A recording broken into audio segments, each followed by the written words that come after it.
C'était au temps de Noé?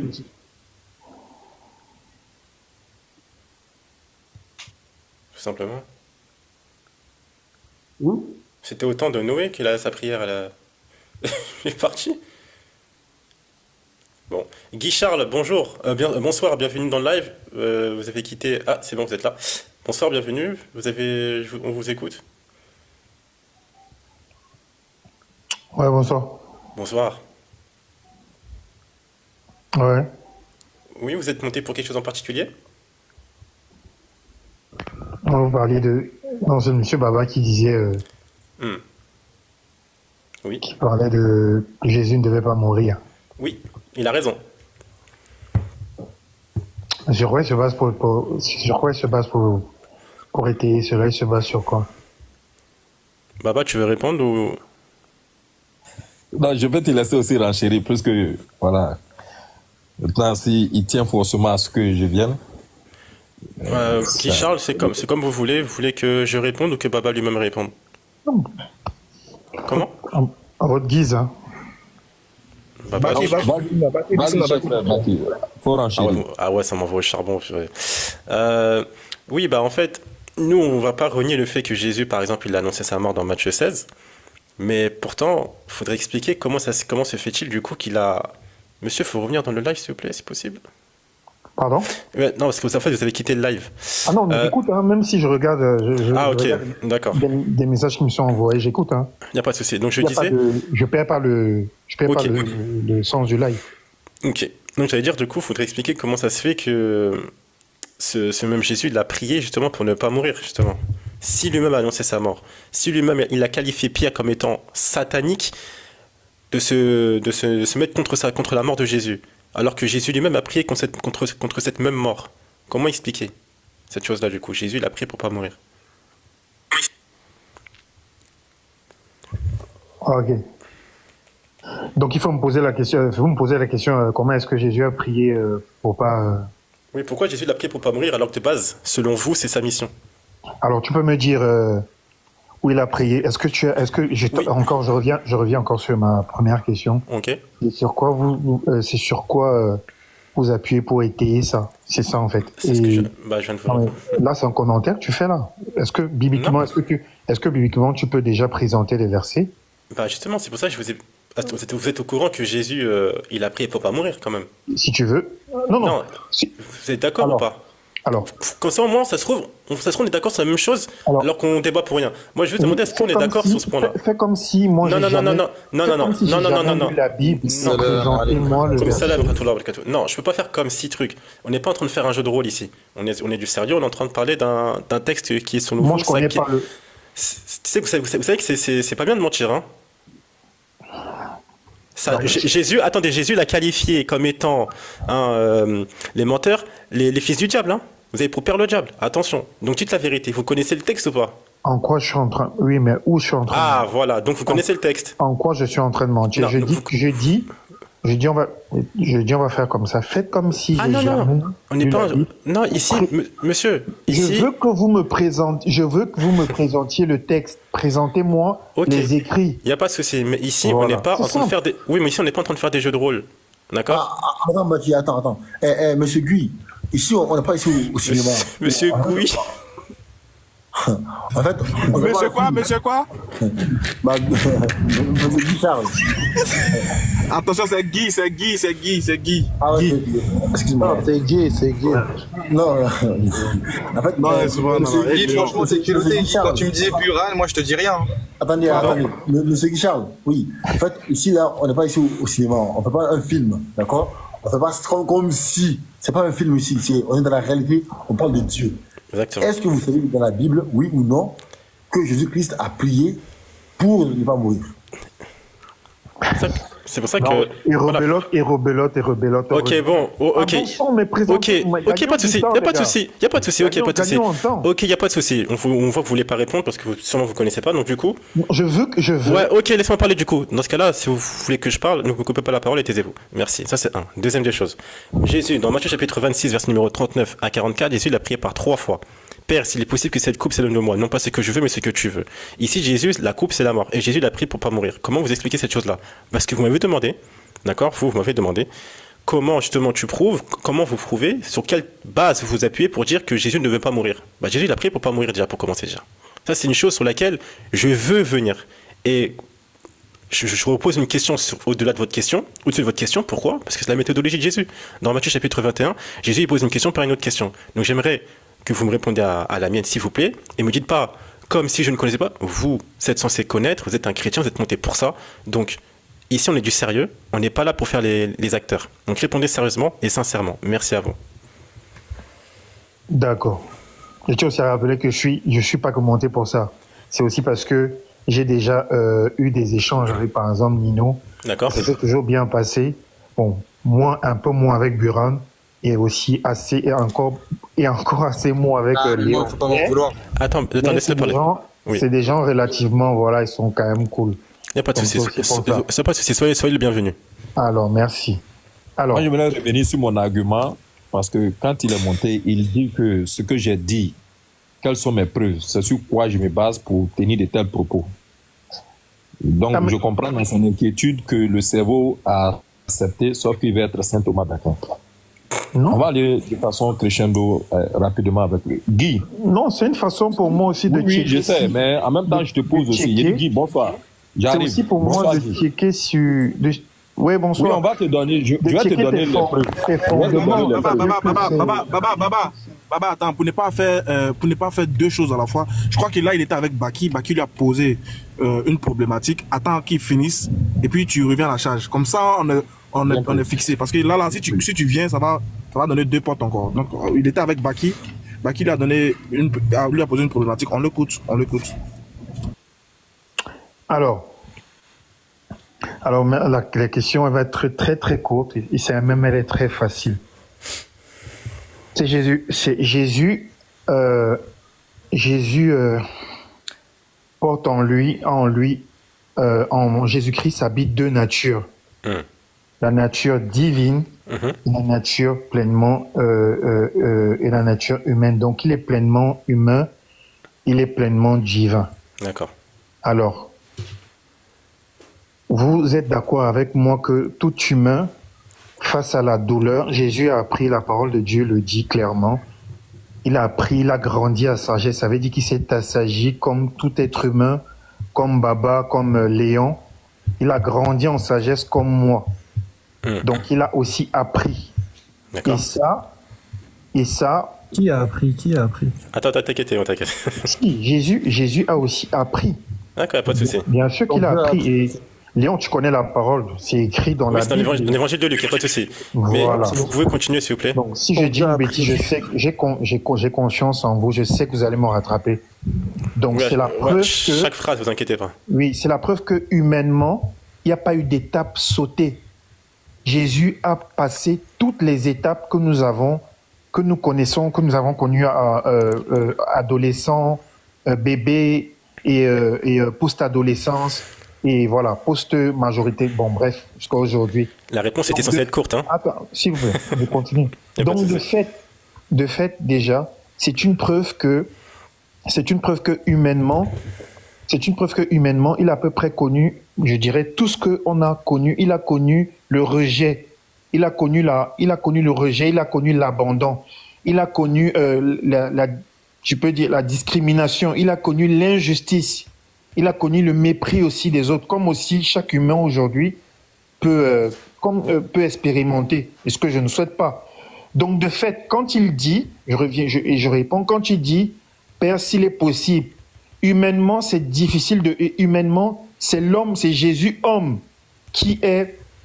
c'est Jésus homme qui porte cette douleur, et c'est Jésus homme qui s'exprime. Parce qu'effectivement, voilà, il ressent la douleur comme toi. C'est-à-dire que toi, si on te perce les mains, les paumes des mains et je sais pas, la plante des pieds, tu vas avoir mal. Bah, c'est la réaction qu'a eu Jésus.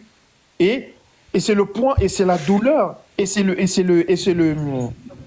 vais dire quoi Guy, excuse-moi de t'interrompre. En fait, c'est pas ça la question de mon frère. Le frère Baki demande, en gros, Jésus, tu dis que, toi tu entends parler de sa douleur. Lui il dit, mais c'était pas encore la douleur déjà, parce que pour qu'il ressente la douleur, il faut qu'il y ait une action vis-à-vis de lui. Donc on n'avait pas encore pointé déjà. On sait qu'il avait peur, oui, son cœur battait, ça fait mal pointe là. On sait que les pointes ça fait très mal, ça on sait. Mais lui il dit, mais pourquoi avant même d'aller là-bas, avant que les pointes là viennent vers son bras, pourquoi il a commencé à prier pour dire qu'il ne veut pas mourir alors que c'est pour ça qu'il est venu? C'est la question de mon frère. Parce que sa nature aussi, parce que comme je t'ai dit, il est pleinement humain et pleinement divin. Il sait ce qui va se passer. Attendez, stop. C'est faux ce que vous dites. Il sait au millimètre près ce qu'il va endurer, puisque c'est prophétisé même. Guichard. Attendez, on que ce soit dans le livre, que ce soit... Attends, oui. Non, mais tu parles 100 fois plus que nous, ça Attendez, non, j'ai compris ta réponse, Guichard. Après, justement, avant que vous preniez la parole, vous m'avez dit que votre réponse était censée être courte. Ça fait déjà plus de 5 minutes que vous parlez. Donc, il savait déjà, déjà les souffrances auxquelles il allait endurer. Il le savait déjà. Oui, mais attendez, regardez. Regardez sous ses yeux, Guichard. parce qu'il est Dieu. Il est Dieu. Faut se calmer, calme-toi, Charles. Attends, t'inquiète. Vous savez les résultats de la prière? Est-ce qu'il savait les résultats de la prière? Répondez à ma question, s'il vous plaît. Non, il ne savait pas. Attends. Quand tu dis qu'il ne savait pas les résultats de la prière... Attendez, il savait ou il ne savait pas? Attends. Ouais. Quand tu dis qu'il ne savait pas les résultats de la prière... Ma question, elle est claire. Moi, mon niveau, regarde. Moi, mon niveau, je me limite à ma compréhension d'être humain. Je suis pas dans le secret de Dieu. Ce que je sais, c'est que... Attendez. Vous dites que vous limitez à votre compréhension, vous n'êtes pas secret de Dieu. Depuis tard, vous faites un exposé pour parler de Dieu, etc. Maintenant qu'on vous pose une question, vous n'avez pas la réponse, vous dites en fait, non, je me limite. Non, je n'ai pas fait un exposé pour parler de Dieu. Déjà, on m'a posé la question sur la souffrance de Jésus-Christ. Non, je n'ai pas posé une question sur ça, c'est faux. Oui, mais à quel moment j'ai fait un exposé sur Dieu? Mais tonton, pour vous, Jésus, c'est Dieu? Non, là, maintenant, tu poses la question. Mais tout à l'heure, tu as dit j'ai fait un exposé sur Dieu. À quel moment? Ben oui, depuis tard, vous parlez de Jésus. Oui, mais... Pour vous, Jésus est Dieu. Donc, oui, le problème. Maintenant. De la personne de Jésus, non, attends. Là, Jésus homme, il n'y a pas de souci. Jésus homme, il n'y a pas de souci. Parce que là, là, tu mets les pinceaux. Écoute. Oh là là, c'est trop. On a commencé à parler de la personne de Jésus. Vous pouvez répondre à ma question de base?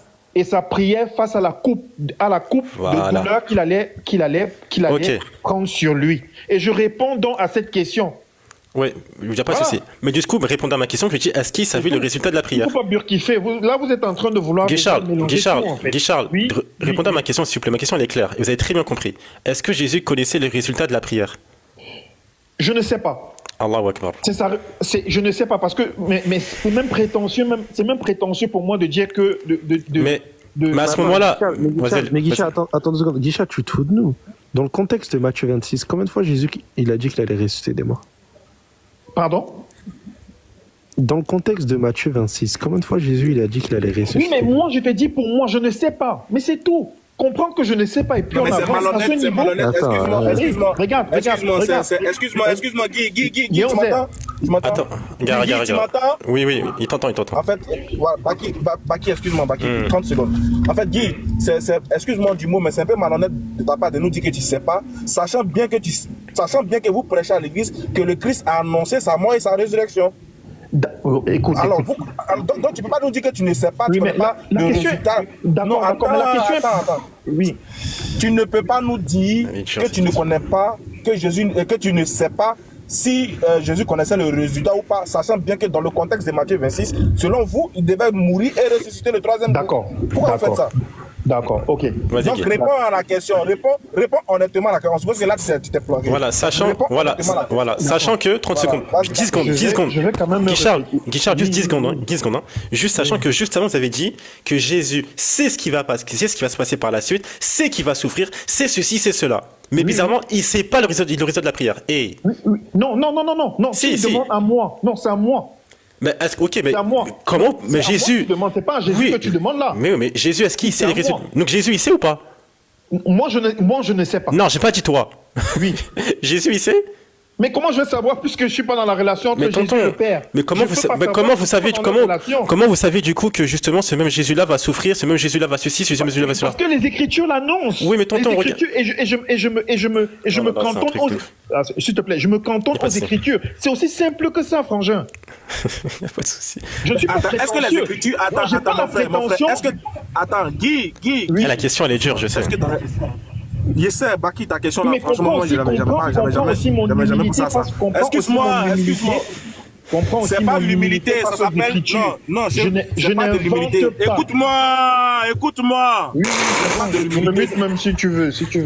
Voilà, ce n'est pas de l'humilité ici. Ça s'appelle être buté face à une question. Tu as fraya. Ça s'appelle quelqu'un, j'ai fui là, j'ai fraya la question. C'est pas de l'humilité, tu n'es pas humble. Parce que si tu étais humble, tu allais répondre honnêtement que oui, Jésus savait, parce qu'il avait déjà prédit qu'il allait ressusciter le 3e jour. C'est ça qu'on appelle humble. Quelqu'un qui est humble. Non, mais là, j'aime pas le désordre. Là, j'aime pas le désordre. Non, attends. Il me pose la question. Attends, non, mais c'est pas... Bon, attends, quelle était sa question? Vas-y, Guy. Il me pose la question... Il me pose la question si Jésus, si Jésus savait qu'il allait recevoir une réponse du Père. Je crois que c'est ça ta question, non? Non, c'est pas ça ma question. C'est pas sa question, non. C'est quoi ta question? Ça, tu vois, c'est ça, tonton. Est-ce que Jésus, parce que Jésus pour vous, il est Dieu. On est d'accord ou pas? Reformule ta question. Pour vous, Jésus, regarde, ok, je reviens. Pour vous, Jésus est Dieu, mais reformule ta question tout à l'heure. Là, ok. Pour vous, Jésus est Dieu, d'accord? Jésus fait une prière à Dieu. Bon, je sais, les musulmans, accrochez-vous, c'est la croyance des chrétiens, d'accord? Jésus qui est Dieu fait une prière à Dieu. Bref, maintenant, le truc c'est que quoi? Ce même Jésus-là, il prie pour ne pas mourir. Mais est-ce que Jésus connaît, il sait le résultat de cette prière-là, sachant qu'il est Dieu? Voilà. Alors, mais comment... La question la question que tu me poses là, je ne peux pas... Ok, si vous n'avez pas la réponse, on passe. Voilà, on passe. Ok, on passe. Parce que je ne suis pas entre dans la relation entre le Père et le Fils. Ok, il n'y a pas de souci, donc on passe. Ok, on passe. Voilà. Donc, soyez témoins chrétiens, musulmans aujourd'hui que Guy Charles n'a pas la réponse sur la question que je lui ai posée. Mais... Attends, je finis, je ne sais pas couper la parole.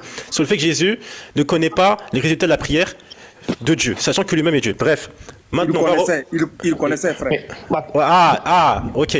Vous, on va vous attraper après, Inch'Allah, il n'y a pas de souci. D'abord, on va laisser Guy Charles. Non, attendez, tonton. Si vous prenez Jean 27, ça va être catastrophique. Laissez Guy Charles parler. Tout à l'heure, quand papa il est intervenu, Ismaël Laquelle le dit de se taire. Donc, vous aussi, taisez-vous, s'il vous plaît. Merci. Prenez tout ce que vous voulez, il n'y a pas de souci. On prendra tout le texte des évangiles, il n'y a pas de souci. Maintenant, je reviens. Donc, Jésus, comment vous expliquez aujourd'hui vous avez expliqué que Jésus c'est un être humain et en même temps il est 100% homme, 100% Dieu et qu'en fait sa partie humaine en fait elle avait peur, elle était terrifiée donc c'est pour ça qu'il a prié, c'est ça? Non, en gros. Sa partie humaine, Jésus. Oh là là. Bah attendez, quand Jésus il prie, attendez, juste je vais reformuler ma question. Ça va trop vite. Je sais que ça va trop vite, je sais. J'ai dit que il est pleinement homme, il est pleinement Dieu. Pleinement homme. Il est pleinement Dieu. Voilà, mais c'est ce que je viens de dire. Il n'est pas moitié homme. J'ai pas dit moitié. Voilà. Ok, on est d'accord. J'ai pas dit moitié. Comme ça. J'ai cru entendre quelque chose comme ça. Ah non, j'ai dit il est 100% homme, 100% Dieu, selon vous. Voilà. 100% c'est pleinement, d'accord? Selon vous, hein, bien évidemment. C'est pas selon la Bible. Donc du coup, je disais, Jésus, donc là c'est la partie humaine, d'accord? Qui priait, c'est ça? C'est la partie humaine qui priait. Voilà. Ok. Non, c'est l'esprit. Écoute. Écoute, attends. Pourquoi tu fais des fixettes sur la partie humaine et tout ça? Mais non, je demande. Le Jésus qui est crucifié, Je parle pas de la crucifixion, on est avant là. Oui, bah, avant. Ok, celui qui prie, c'est la partie humaine, la partie divine. C'est les deux. C'est les deux. C'est Jésus en même temps Dieu, c'est Jésus en même temps humain. Ok, donc là c'est Dieu qui prie contre sa volonté. Exactement. Bon, allez, non, vas-y, c'est bon. Allez, c'est bon. Vas-y, Francis, tu peux reprendre le micro, Francis? Oui, mais c'est parce que Francis, tu peux reprendre le micro? Mais tu te limites. Ouais, c'est bon, Guy Charles, on a fini avec vous, c'est bon. Vous pouvez nous mettre. Guy Charles, c'est bon, descends en bas. Guy Charles, le débat est fini. Francis, vous pouvez reprendre le micro, on vous écoute. Va prier ton Dieu qui se prie lui-même. En plus, il a dit oui de manière autoritaire. Il prie contre sa même volonté. Qui t'aurait dû lui demander où il habite pour l'HP. Hein. Ah, frère. On vous écoute, Francis. Donc, Baki, je te disais de... Oui. Donc, on va laisser Francis avec Baba. Les frères, cette fois-ci, on va laisser Francis avec Baba. Vas-y, vas-y. Je crois que ta question a mis KO déjà Guy. Voilà, donc Baba va reprendre de pêle-mêle. Et puis, comme ça, Guy pourra France. Frère, je sais pas, de Francis, mais je sais pas quoi, là, on va répondre avec Baba. Allons-y, Baba, bismillah. Ok. Bon, c'est pas, c'est lui qui est descendu là, non, c'est ça? Oui, mais un autre qui est monté. Lui qui est descendu, lui, apparemment, il n'avait pas beaucoup de connaissances. L'autre, lui qui est monté là, lui dit qu'il connaît bien la Bible. Il est fort. Ah, c'est Francis. Francis. Ok, Francis. Oui. Bonsoir, comment vas-tu? Je vais bien, et chez toi? Bon, j'ai toujours dit que quand la question vient de vous de cette manière, nous disons pas bien parce que pas c'est notre volonté, mais nous vous passons le message et nous constatons que au fur et à mesure votre cœur se durcit comme de l'argile qui laisse fuir un peu l'eau. Bref. Notre cœur se durcit contre qui? Pardon? Notre cœur se durcit envers qui? Envers le message de l'unicité de Dieu. Mais c'est le message elle-même qui doit tous les prophètes ont prêché. Pardon? C'est le message elle-même qui doit changer notre cœur, non? Si le message est vrai, est-ce que notre cœur est plus fort que le message? C'est parce que le message que vous prêchez est faux. C'est pourquoi ça n'arrive pas à changer nos cœurs. Francis, Baba, pose ta question, comme ça on enchaîne directement, parce qu'après, ça va être insupportable. Après, je suis là. Non, de toute façon, c'est Baba qui parle, c'est pas moi. Okay. D'accord.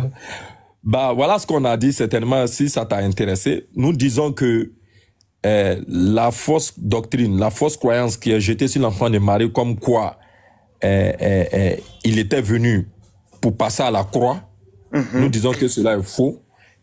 Et en plus de tout ce que mes frères ont pu dire, j'ai ajouté que Jésus étant la 4e forme de la venue de l'être humain au monde, selon même la Bible, il bénéficie de cette protection divine-là sur lui.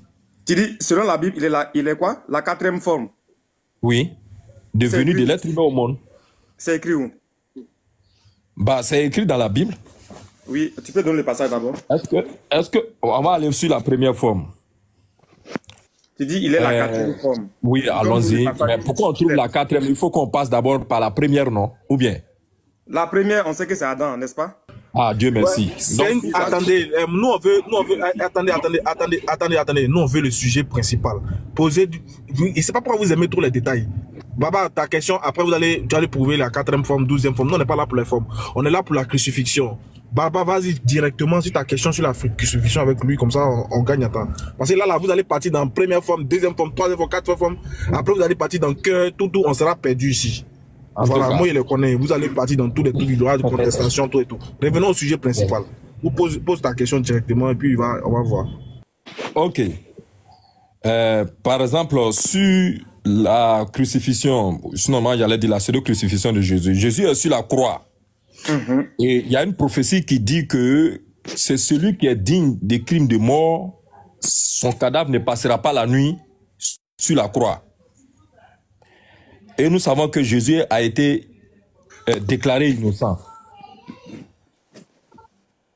Alors, avant de parler de la croix, toi tu crois qu'il est allé à la croix?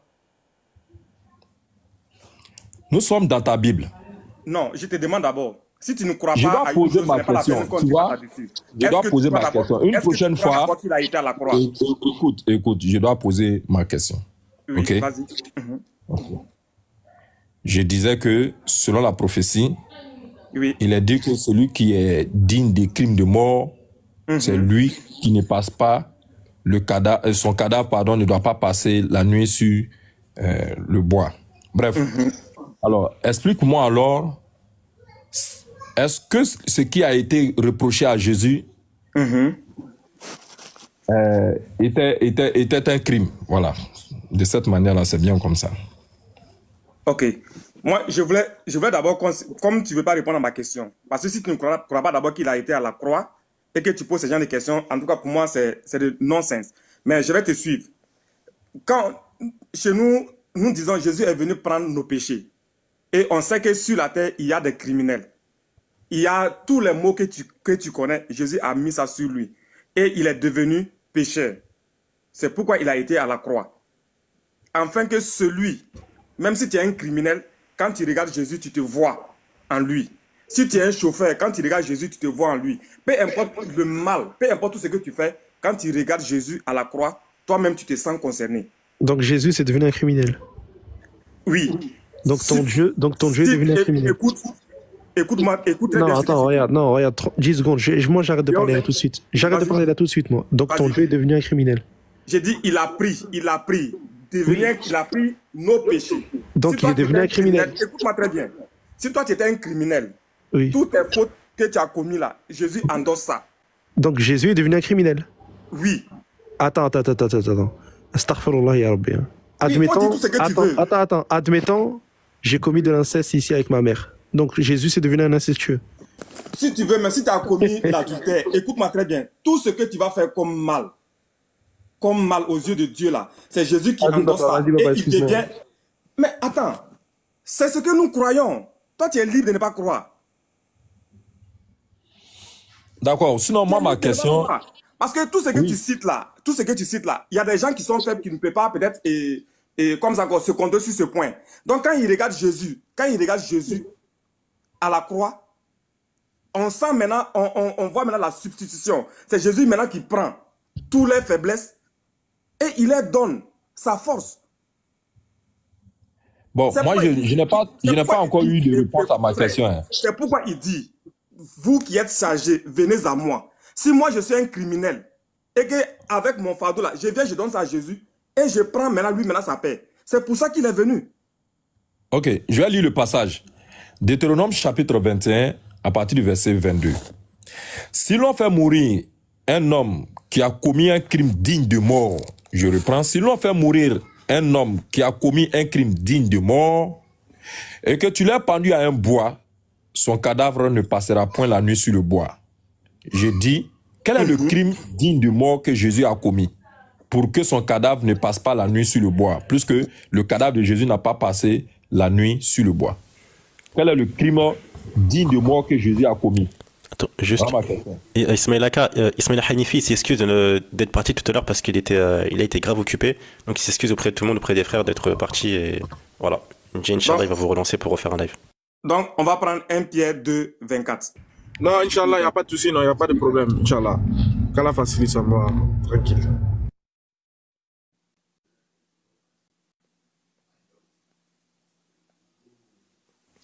Tu m'entends, frère? On va prendre 1 Pierre 2, 24. J'attends ma réponse. Quel est le crime digne de mort que Jésus a commis pour que son cadavre ne passe pas la nuit sur le bois? On va prendre 1 Pierre 2, 24. Je vais commencer à partir du verset 23 d'abord. Lui, quand on l'a insulté, virgule, il n'a pas rendu l'insulte. Point. Quand il a souffert, virgule, il n'a menacé personne. Mais on dit virgule, on ne dit pas virgule. On dit quoi? Virgule, pas virgule. J'ai dit quoi? Virgule, toi tu dis virgule. C'est ce que toi tu as entendu. C'est pas grave, continue, continue. Mais il a mis sa confiance en Dieu qui juge avec justice. Point. Sur le bois de la croix, virgule, il a porté lui-même nos péchés dans son corps. Tu m'entends? Sur la croix, il a porté lui-même nos péchés dans son corps. C'est pourquoi nous avons cessé de vivre pour le péché et nous pouvons mener une vie qui plaît à Dieu. Point. C'est ça? C'est ça. Non, c'est que tu n'as pas compris. Parce que tu dis, lui qui a porté nos péchés sur la croix. Or, pour qu'il aille sur la croix, c'est qu'il va falloir d'abord qu'il soit condamné. Donc, la condamnation, c'est matérialisé par le verdict qui a été prononcé ce jour-là. Mais s'il n'y a pas de verdict, s'il te plaît, s'il n'y a pas de verdict, Jésus ne peut pas aller sur la croix. S'il ne va pas sur la croix, il ne peut pas porter le péché. Or, voilà que le Deutéronome 21 nous dit, si l'on fait mourir un homme qui a commis un crime digne de mort, donc quel était le crime digne de mort que Jésus a commis?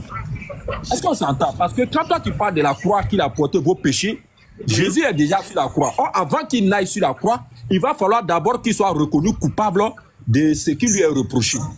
Donc, ma question, quel est le crime digne de mort que Jésus a commis? Non, mais Jésus lui est venu, c'est pour un sacrifice, non? Non, on dirait que tu ne suis pas. Hein. Je te suis. Le passage de Deutéronome dont tu parles là, est-ce que là-bas on te parle de sacrifice? On dirait que tu ne suis pas. Seigneur, je te suis. Deutéronome dont tu prends là, on te dit... Jésus a été arrêté. Jésus a été arrêté, n'est-ce pas? Oui. Ils l'ont envoyé devant Pilate. Oui.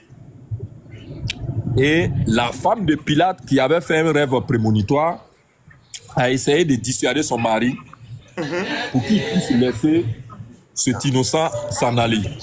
Donc, il est clair que selon la Bible, Pilate a déclaré Jésus innocent. Cependant, il a lavé sa main dans le sang innocent. Et du sang innocent, pardon.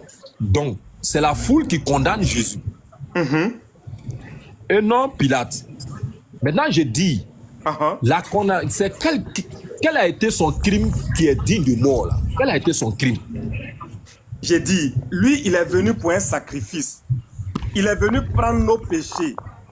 Bon, c'est que non, tu comprends pas ce français là, c'est pas la peine. Non, c'est pas la peine. Parce que le Deutéronome est très clair. S'ils l'ont fait mourir. On ne parle pas de quelqu'un qui est venu se sacrifier. Non, faut écouter. S'ils l'ont fait mourir, ils ont fait mourir Jésus. Et non, Jésus lui-même qui est venu se faire tuer. Parce que le verset est très clair. S'ils l'ont fait mourir. Et non, si quelqu'un se fait mourir.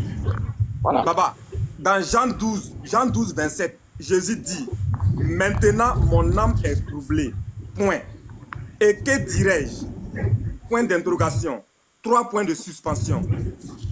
Père, délivre-moi de cette heure. Point d'interrogation. C'est pourquoi il est... Dis-moi pourquoi il est venu. Il est venu à l'instar de tous ses prédécesseurs pour montrer... Il est parce venu que la question... S'il te plaît, tu as posé la question. Tu as posé la question. Tu as posé la question. C'est ça que je vais te donner comme réponse. Il dit, Jésus est venu à l'instar de tous ses prédécesseurs pour répéter la question qui lui avait été posée. Tu sais que dans Matthieu chapitre 18, non, il dit Matthieu chapitre 18, Luc chapitre 18, hein, le premier commandement avait été demandé à Jésus. Et plutôt que de répondre à la question du premier commandement, Jésus va donner le second commandement. Donc, il est venu montrer qu'il n'y a qu'un seul Dieu et que dans notre relation horizontale avec nous semblables, nous devons agir conformément à la prescription que Dieu nous a donnée. Voilà pourquoi dans Matthieu chapitre 5, il dit qu'aucun de ces commandements-là ne sera supprimé. Et malheur à celui qui va supprimer ou va enseigner aux hommes de faire le même. Donc, non, bref, tu vas ailleurs. J'ai dit, Jean 12, 27 là. Jésus dit qu'il est venu pourquoi? Le titre de ce passage parle de quoi? On dit Jésus parle de sa mort. Maintenant. Qui parle là-bas dans Jean 12, 27 là? Oui, Jean, vas-y. Qui parle là-bas? C'est Jésus qui parle? Non, moi, il t'a posé. Il dit quoi? J'ai dit c'est Jésus qui parle. Jean 12, 27. Il dit quoi? Il dit maintenant, mon cœur est troublé. Est-ce que je vais dire 2 points, Père, sauve-moi de ce qui va arriver en ce moment? Mais c'est pour cela que je suis venu. Pour ce moment, Père, rends ton nom glorieux. Alors une voix vient du ciel et dit, je l'ai déjà rendu glorieux et je le rendrai glorieux de nouveau. Jésus est venu. Moi, je n'ai pas vu ce que tu avais dit avant qu'on ne rentre dans le verset. Le verset que tu as donné est un verset qui est clair. Moi, je ne sais pas d'où vient ton incompréhension. J'ai dit, selon ce verset-là. Par exemple, s'il te plaît. Oui, vas-y. J'arrive. Par exemple, avec ce verset-là, parce que Jésus est très clair, il dit, maintenant, mon âme est troublée, ce qui est normal. Son âme est troublée. Et que dirais-je? Pourquoi son âme est troublée? S'il te plaît, un instant. Mais parce qu'on veut attenter à sa vie, il a dit dans Jean 8, 40. Moi qui suis un homme, vous cherchez à me faire mourir. Qu'est-ce que j'ai fait de mal pour mériter une telle haine de votre part? Je continue. Il dit, Père, s'il te plaît. Il dit, Père, délivre-moi de cette heure. conformément à Somme chapitre 34, à partir du verset 18 à 19, hein, où Dieu... Tu sautes de verset en verset, on ne comprend rien, on ne comprend pas ce que tu dis. J'ai dit, Jean 12, 27 là, Jésus parle de sa mort. Et il dit, maintenant, lui, son cœur est troublé. Est-ce que lui, il va dire, Père, sauve-moi de ce moment? Point d'interrogation. Il dit, mais c'est pour cela que lui, il est venu. Ouais, je peux continuer. Non, j'arrive. C'est ça que je veux corriger rapidement parce que tu es en train d'analyser un peu l'échange. J'ai dit, Jésus a pris la parole. Il dit, maintenant mon âme est troublée. Et que dirais-je? Donc, il fait l'invocation maintenant pour dire, Père, délivre-moi de cette heure. Non, non, non. Parce que conformément à Somme chapitre 34... Ici, ce n'est pas une invocation. Et quand il dit, Père, délivre-moi de cette heure-là, ça veut dire... Aïe! C'est des questions. Mais lis les points d'interrogation qui sont là. Chez moi, il n'y a pas de point d'interrogation. Si chez toi, il y a point d'interrogation, chez moi, il n'y a pas de point d'interrogation. Père. Ah, mais je ne sais pas. Il dit, Père, sauve-moi de ce qui va arriver en ce moment. Point d'interrogation. Oui. Mais ça, c'est dans 8 secondes. Peu importe la version que tu as, il y a point d'interrogation. Bon, ok, j'ai allumé ma caméra, ou du moins, j'ai dit une chose. Comment on appelle ça? Qui est là? Qui peut lire dans la Bible d'Abi? Parce que tu dis peu importe. Ismaël Aka. Allez, moi j'ai pas de Bible d'Abi, Baba. Je suis. Voilà. Donc, je suis au volant. Voilà. Est-ce que tu peux lire dans la Bible d'Abi, Francis? Comme tu dis que peu importe la version, il y a point d'interrogation. Lis dans la Bible d'Abi. Je n'ai pas la Bible d'Abi ici sur moi. Alors, pourquoi tu dis peu importe la version? J'essaie, je dis peu importe la version. Mais peu importe la version, il n'y a pas de point d'interrogation là-bas. Mais il faut nous montrer ce que toi tu as. D'accord, attends. Parce que là, je sais pas. Bon, d'accord. Oui, c'est pas. Vous êtes compliqué de. Non, c'est pas possible. Bon, mettez-moi en grand. Il va voir. Et puis on va finir avec ça. Mettez-moi en grand. Voilà. Voilà ton verset. Ok? Voilà le verset 27. Tu vois? Est-ce que vous voyez? Oui. Maintenant, mon âme est quoi? Est troublée. C'est pas ça? Oui. Ensuite, il dit quoi? Et que dirais-je, n'est-ce pas? Il dit quoi ici? Quoi, Père. Non, mais il faut commencer à lire. Père. Voilà ça. Que dirais-je là? Allons-y. Moi, je ne sais pas. Hein. Tu ne vois pas le point d'interrogation? Eh Seigneur, on dirait que tu ne suis pas. Hein. Voilà ça, il faut lire. Il y a point d'interrogation dans que dirais-je. Mais quand il dit délivre-moi là, toi tu as dit qu'il y a point d'interrogation là-bas. Moi il dit il n'y a pas point d'interrogation là-bas. Ou bien c'est pas ce que j'ai dit. Francis, il faut lire où tu vois point d'interrogation à partir de délivre-moi de cette heure là. Où tu vois point d'interrogation. Toi tu n'as pas dit devant tout le monde ici qu'il y a point d'interrogation? Oui. Est-ce qu'il y a point d'interrogation? Non. Donc il n'y a qu'un souci. Continuons la lecture, frère. Non, non. En fait, c'est ça que vous pensez qu'on va venir pour vous mentir par après. Quoi. Ici, là, ce sont des questions qui se posent à il n'y a pas de questions ici. Il a déjà posé la question ici. Il a déjà posé la question ici. Oh là là. À partir de l'autre là, il fait maintenant une invocation. Je t'ai dit que c'est une invocation. Tu as dit que ce n'est pas une invocation que parce qu'il y a une question. Et que la question là est matérialisée par un point d'interrogation. J'ai dit, il n'y a pas de point d'interrogation. Il fait une invocation. Bref. Je continue. Donc, Jésus dit ici, Père, délivre-moi de cette heure. Il dit, conformément à Somme chapitre 34, où il est mentionné que le malheur atteint souvent le juste, mais Dieu l'en délivre toujours. C'est écrit noir sur blanc. Donc, Jésus fait la prière conformément à ce qui est dans Somme, qui d'ailleurs l'a précédé. Délivre-moi de cette heure. Mais c'est pour cela, il dit, mais c'est pour cela que je suis venu à cette heure. Non, il était venu pourquoi? Pour après être